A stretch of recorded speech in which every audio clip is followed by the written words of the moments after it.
بچوں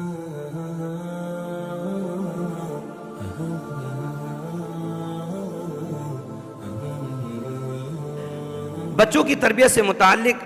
ہماری جو حالت ہے اس پہ بھی ہمیں غور کرنا چاہیے کہ افسوس کی بات ہے کہ آج اسلام نے بچوں کی اچھی تعلیم و تربیت پر جتنا زیادہ زور دیا ہے ہم اتنے ہی زیادہ غافل ہوتے جا رہے ہیں۔ ہمارے دور میں والدین کی ایک بڑی تعداد ایسی ہے کہ جنہیں بچوں کی تربیت سے متعلق فکر ہی نہیں ہوتی۔ وہ سمجھتے ہیں کہ ابھی تو بچہ ہے، بڑا ہوگا خود سیکھ جائے۔ اچھا، یہ ہمارے معاشرے میں بہت زیادہ ہے۔ کوئی بچہ غلط کام کر رہا ہے، کہتے بھائی بچہ ہے، ابھی کرنے دو، بچہ ہے سیکھ جائے گا۔ چھوٹی بچی ہے، شادیوں میں بے پردہ اسے لے جایا جاتا ہے، وہ سب کے سامنے چھوٹی بچی ڈانس کر رہی ہے، کہتے ہیں ابھی تو بچی ہے، کوئی بات نہیں، بڑی ہوگی سیکھ جائے گی۔ تو دیکھیے یہی بچپن کا دور ہوتا ہے کہ اگر آپ نے اپنے بچے کو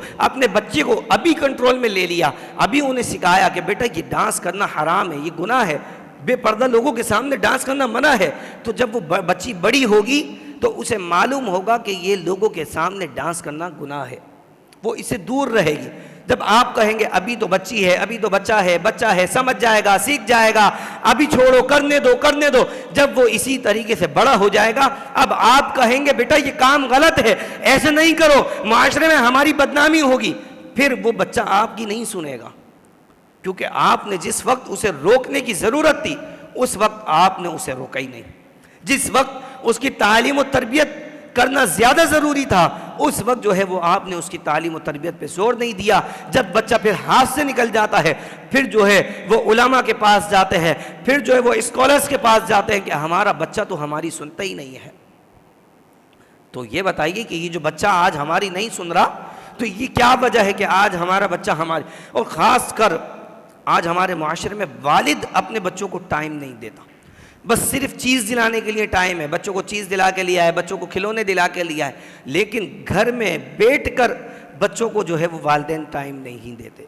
کہ ہم اپنے بچوں کے ساتھ بیٹھیں، انہیں قرآن، انہیں حضور علیہ الصلوۃ والسلام کی سیرت سکھائیں، ہم انہیں اچھی چیزیں چلیں۔ اگر آپ کے پاس ٹائم نہیں ہے تو کم سے کم اگر آپ اپنے بچوں کو موبائل دے رہے ہیں چلانے کے لیے تو انہیں یہ کارٹون اور یہ چیزوں کی عادت نہ ڈالیں۔ اگر آپ ابھی سے انہیں اچھی نعتیں لگا کے دے دیں، آپ انہیں اچھے واقعات،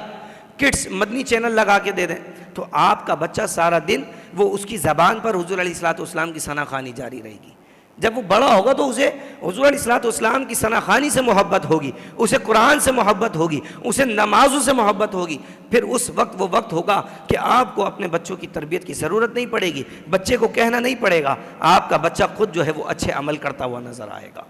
حضرت ابراہیم علیہ نبینا علیہ الصلوۃ والسلام نے اللہ کی بارگاہ میں کیا دعا فرمائی تھی؟ آپ نے فرمایا اللہم ربنا ہب لنا من ازواجنا وذریاتنا قرۃ اعین واجعلنا للمتقین اماما۔ اے ہمارے رب، ہمیں ہماری بیوی کے ذریعے، ہماری اولاد سے ہماری آنکھوں کی ٹھنڈک فرما۔ اب آنکھوں کی ٹھنڈک کب ہوگی؟ کہ جب یہ اولاد آپ کی فرما بردار ہوگی، آپ کی اولاد اسلام پر چلنے والی ہوگی، تو پھر یہ آپ کی آنکھوں کی ٹھنڈک ہوگی۔ پھر آپ نے دعا فرمائی ہمیں ایسی نیک بیوی اور نیک اولاد عطا فرما کہ جو آگے چل کے مسلمانوں کا پیشوا بنے، جو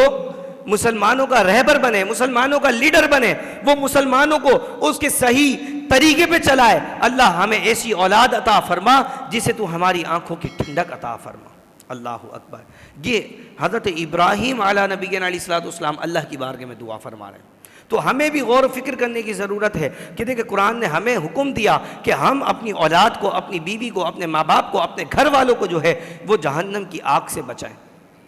تو جہنم کی آگ سے کس طریقے سے بچایا جائے گا؟ جب تک ہم خود اچھے کاموں پر عمل نہ کریں اور اپنے گھر والوں کو اس طرف راغب نہ کریں تو ہمارے گھر والے جہنم کی آگ سے محفوظ نہیں رہ سکتے۔ تو ہمیں چاہیے کہ اولاد کی تربیت بچپن سے کی جائے، اور اس کی تربیت کا سب سے بہترین طریقہ جو ہے وہ والدین کا عمل ہے۔ عمل کے ذریعے جو ہے، اچھا دیکھیں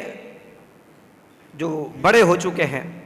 اب ہمارے یہاں ایک معاشرے میں جو ہے نا اتنا زیادہ بگاڑ اور بے حیائی عام ہو چکی ہے کہ ہر بندہ کہتا ہے کہ بھائی ہمارے ذہن میں برے خیالات آتے ہیں، بہت زیادہ وسوسے آتے ہیں، ہم اچھا عمل کرنا چاہتے ہیں، ہم نیک کام کرنا چاہتے ہیں، لیکن کچھ دیر کے بعد جب ہم سوچتے ہیں بھائی نماز پڑھ لیں، کوئی اچھا عمل کر لیں، کچھ نہ کچھ دیر کے بعد ہمارے ذہن میں برے خیالات آنا شروع ہو جاتے ہیں،